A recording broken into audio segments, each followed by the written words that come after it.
Estamos de volta com o nosso programa, hoje falando sobre Homens à Aparência. Esse texto que nós tiramos aqui desse livro, O Homem Integral, de Joana de Ângeles com Divaldo. Júnior, falamos um pouquinho, né, sobre tudo aqui, sobre esse homem aparência, sobre o que pensamos ser, o que queremos ter e o que não temos. Mas na prática mesmo, como nós poderíamos trabalhar isso em nós, o nosso espírito, a nossa vontade de mudança? Como fazer isso? É muito importante, Nora, a gente ter uma visão muito clara e madura da vida, até porque o Espiritismo é uma doutrina prática. O Evangelho do Cristo é um evangelho para a vida prática. Não pode as religiões ou a nossa religiosidade ser uma coisa para momentos sociais ou momentos de orações, não. Eu tenho que ter na religião, na filosofia, nas doutrinas que o indivíduo escolher para pautar em sua vida, um processo de facilitador para a vida no cotidiano. E quando a gente fica discutindo essa questão sob o ponto de vista espírita, mas o indivíduo, a gente fala dos homens à aparência, o indivíduo luta somente por ter dinheiro, por ter um veículo tal, um carrão do ano, aparecer. Tá, mas e daí? Muitas vezes as pessoas, é importante que a gente diga isso, a gente não está falando ou está fazendo apologia a nenhum voto de pobreza. Exato. Não, porque o mundo progride e é natural que as pessoas desejem ter mais conforto, desejem ter um veículo melhor, com mais conforto, uma casa melhor, desejem ocupar cargos. Mas o que define então tudo isso? Uma palavra que para mim é mágica, uma palavra, não vou dizer de ouro, mas de diamante, que é a intenção. Porque a intenção é o referencial entre você e Deus. A intenção não é o referencial entre nós e as pessoas. Por que eu digo isso? Porque as pessoas, assim como nós, temos sempre uma visão muito estreita sobre os outros. Nós conhecemos muito pouco a gente, mas imaginamos cegamente que conhecemos tudo a respeito do outro e nos enganamos de sobremaneira. E nós fazemos muita suposição. E a suposição é algo muito burro. A gente supõe, julga supondo. Então a gente sentencia. Fulano é assim, fulano é isso, fulano faz isso por isso. E a gente sempre quando a gente está cuidando de alguém, a gente está descuidando da gente. Entende? Prestamos mais atenção no outro e deixamos de cuidar do nosso... Exatamente. Então, quer dizer, aquilo que eu faço é problema meu. Aquilo que os outros fazem é problema deles. Então, quer dizer, é entre eu e Deus. Como dizia a Madre Teresa, eu sou o lápis na mão de Deus. Porque as pessoas diziam, mas você não vai resolver o mundo. Não importa, é entre eu e Deus. E isso, o que eu quero dizer com intenção? É somente a tua intenção que será o teu refrigério. Porque, por exemplo, para exemplificar, intenção, dois indivíduos que compram um carrão de luxo. A intenção do primeiro indivíduo é, com esse carro, se eu aparecer nas rodas sociais, o pessoal vai me chamar para frequentar, eles vão achar que eu sou um cara com muito dinheiro, um cara sofisticado. Ou seja, ele não está preocupado se as pessoas vão achar que ele é um cara com caráter, um bom pai, um bom profissional, um homem honesto, íntegro. Ele está querendo dizer que o carro é uma ferramenta para ele se inserir e ser benquisto. Essa é a intenção dele. O outro indivíduo, com o mesmo poder aquisitivo, tem uma intenção de comprar o mesmo veículo. Para quê? Não, com esse veículo eu vou oferecer mais segurança para mim e para minha família, vou fazer uma viagem mais confortável, vou possibilitar poluir menos o meio ambiente.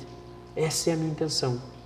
Dois indivíduos, dois princípios inteligentes do universo, com intenções diferentes para o mesmo objeto.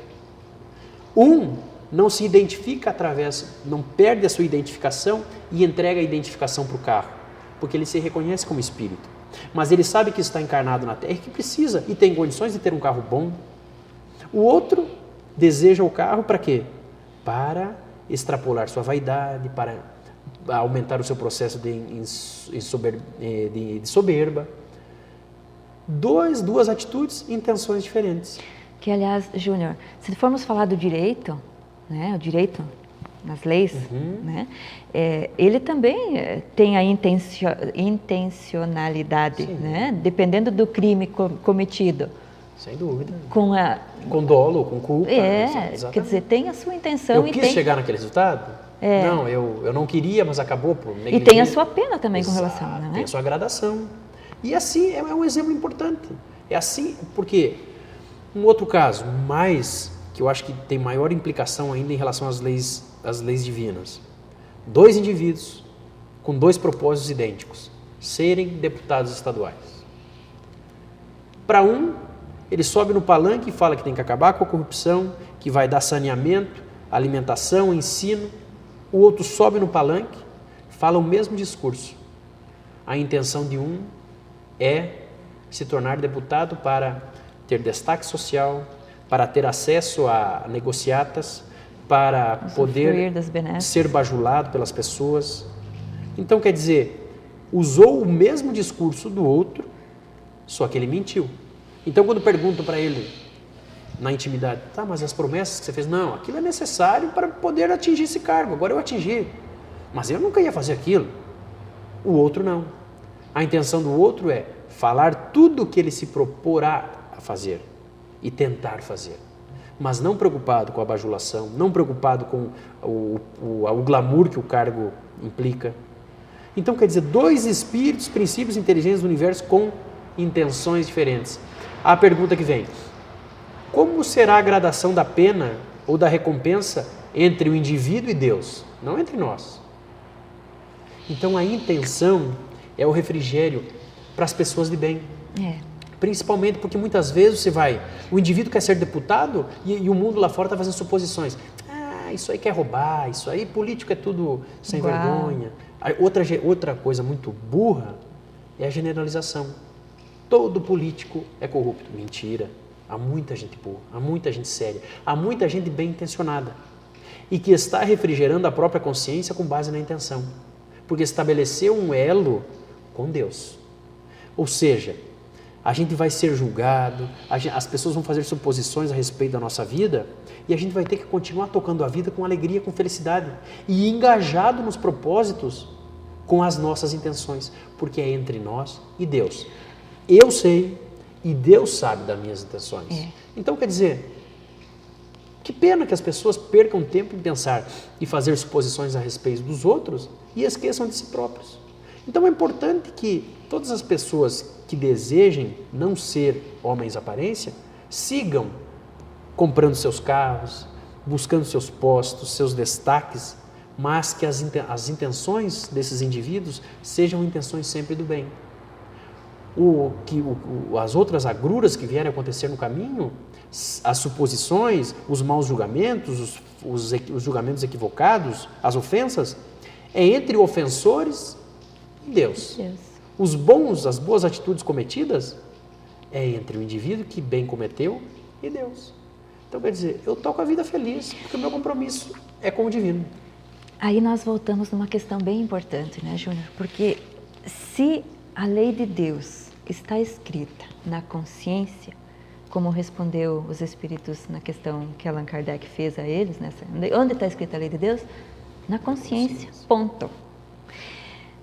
Quando nós entramos nessa questão que você coloca agora, a intenção entre eu e Deus, entre eu e a minha consciência, se nós somos essência divina, se somos deuses, como ele mesmo disse, podereis fazer o que eu faço e muito mais se quiserdes.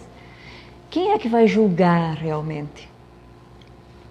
Nós mesmos. Nós mesmos, a nossa própria consciência. É o nosso Deus interior. É o nosso Deus interior. É o nosso tribunal da consciência. Porque nós muitas vezes não nos damos conta, mas sempre que cometemos algo de errado, nos deprimimos, né?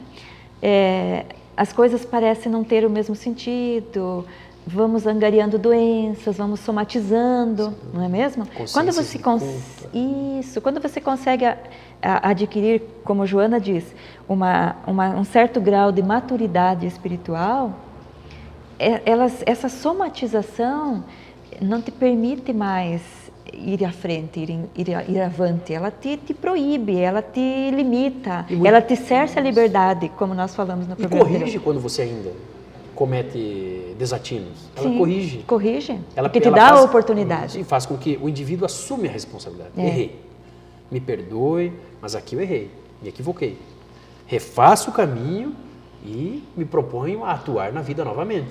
Não vou estagnar na culpa, na dor, porque somos ainda imperfeitos, mas nós contamos com uma misericórdia divina. Exatamente. E um processo reencarnatório que é um perdão divino, porque nos permite infinitamente retomar o processo de aprendizado, corrigir as faltas do passado. Qual o limite disso? Entre nós e Deus. Exatamente. Mas considerando toda a infinitude do processo, toda a infinitude do amor do Pai pelas criaturas. E aí é que nós, quando falamos dessa maturidade espiritual que ela coloca, e coloca aqui também, que diante dessa maturidade podemos fazer as escolhas, né? E tirar dessas escolhas o nosso objetivo mais elevado, porque aí nós conseguimos, porque nós estamos falando aqui de uma coisa que ela coloca que é de um objetivo bem mais elevado do que o nosso terra-terra aqui, né? É aquela pergunta, será que eu fui criado para isso? Será que eu fui construído, mas criado só para desejar isso? Essa pergunta é importante, seguidamente tem que fazer. Quem sou eu? Quem sou eu, né? De onde vim, para onde vou? Caso contrário, a minha vida vai se limitar ao estresse do trabalho, à busca incessante por dinheiro, à busca incessante pelo cargo. E aí? Quem sabe a hora da morte? É a coisa mais certa que temos na vida. A morte do corpo físico. Exato. Mas quem sabe o momento? E a vida, a existência carnal, é oportunidade. Sendo oportunidade, ela deve ser aproveitada. Exatamente. Tudo é em prol do nosso avanço. Se é tudo em prol do nosso avanço, que as coisas sejam utilizadas a favor do nosso avanço. E não para simplesmente ser um acessório em que a gente possa curtir a vida nessa existência, nessa terra. Então quer dizer que Deus construiu toda essa sistemática para isso? Não, meu Deus. Não teria sentido. Não tem sentido. É muito poder para pouca coisa. Pode. Não tem amparo lógico. Então, nessa caminhada toda, né, a busca do conhecimento de si mesmo, o amor a si próprio, porque eu acho que é aí que nós vamos começar a desenvolver um pouquinho, tentar pelo menos desenvolver um pouquinho os nossos sentimentos, para que a gente possa se conectar, né, com Deus, fazer o silêncio íntimo, que é tão importante. Vivemos num barulho tão grande, né? Isso, e nesse barulho a gente vai repetindo as escolhas que alguém nos apresentou. A gente não sabe se aquilo é bom. A gente sabe, mas todo mundo pensa assim, então eu acho que eu também tenho que pensar assim. Num processo de renúncia à própria individualidade. E um indivíduo que não se ama mesmo. Porque se eu me amo, eu digo, mas espera aí, antes de eu concordar com essa proposta, ela é positiva? Ela me faz bem? Ela me propiciará paz, alegria, felicidade? Não, eu nem gosto. Muitos indivíduos, eu nem gosto de beber e eu bebo. Senão eu não consigo frequentar aquela roda de amigos lá. Todo mundo bebe, mas eu não gosto do gosto, mas eu bebo. Eu não fumo, eu não gosto de fumar, mas eu vou ter que fumar porque lá todo mundo fuma. Por quê, né? Então, são escolhas que o indivíduo renuncia à individualidade, renuncia ao próprio poder de pensar, para estar apto a frequentar locais que, no resumo, não lhe trarão satisfação, não lhe trarão alegria, não lhe trarão paz de espírito, não lhe propiciarão condições de ser um bom cidadão, um bom educador, um bom pai, uma boa mãe, um bom filho. Exatamente. É isso que nós precisamos ter coragem de renunciar, né? Coragem. Porque eu não preciso me submeter a certas situações, a certos locais, a certas coisas para agradar a ninguém. Eu tenho que agradar a mim e a Deus. E quando eu ajo para agradar alguém, eu estou renunciando à liberdade. Mas eu não quero estar lá. Então seja sincero. Seja sincero com a tua consciência. Seja sincero com o teu semelhante.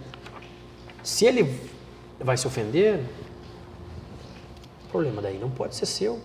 Se cada vez que você for sincero com alguém a pessoa se ofender, então quer dizer, então a solução é ser falso, fazer o que eu não quero para que ninguém se ofenda comigo.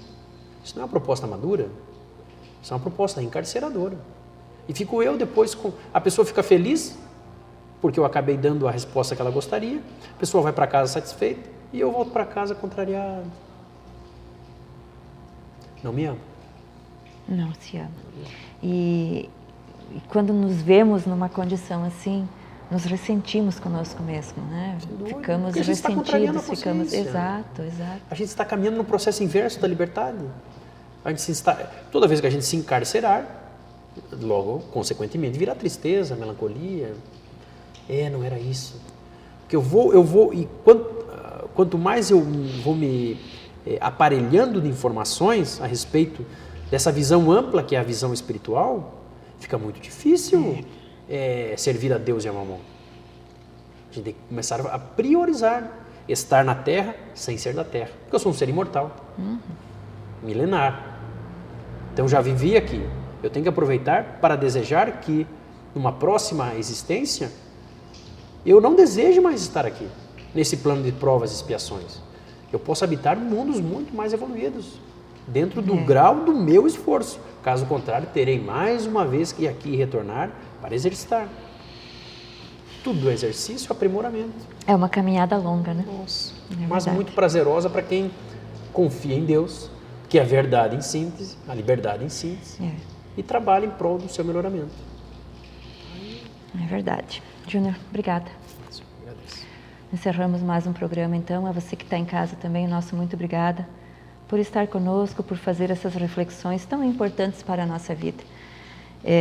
Nós gostaríamos de dizer que nada é fácil quando nos propomos realmente a buscar mexer ou remexer a nossa intimidade, o Deus que temos dentro de nós. Mas temos que emergir, porque se não fizermos isso, não vamos encontrá-lo.